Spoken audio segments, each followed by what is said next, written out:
বদরপুরের শ্রীগৌরী এলাকায় ৬ নং জাতীয় সড়কে ভয়ঙ্কর সড়ক দুর্ঘটনা। সড়ক দুর্ঘটনায় ঘটনাস্থলেই নিহত হন বিজয় মালাকার নামের এক ব্যবসায়ী। প্রতিদিনই তিনি শ্রীগৌরী বাজারে শুটকি মাছ বিক্রি করতেন। আজ বাজার শেষ করে শুটকি মাছগুলো নিজের ঠেলায় তুলে নিজের বাড়ির উদ্দেশ্যে রওনা দেন, কিন্তু বাড়ি আর পৌঁছাতে পারলেন না।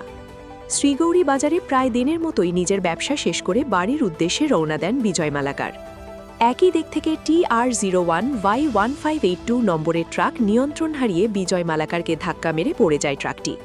দুর্ঘটনার বিকট শব্দ শুনে ছুটে আসুন স্থানীয় জনগণেরা।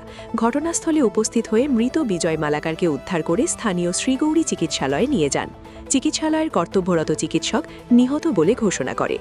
নিহত বিজয় মালাকারের ঘর শ্রীগৌরী এলাকার পশ্চিম পাড়া গ্রামে বলে জানা গেছে। বদরপুর থেকে পিন্টু শুক্লাবদ্ধের প্রতিবেদন, ঈশান বাংলা নিউজ, শিলচর।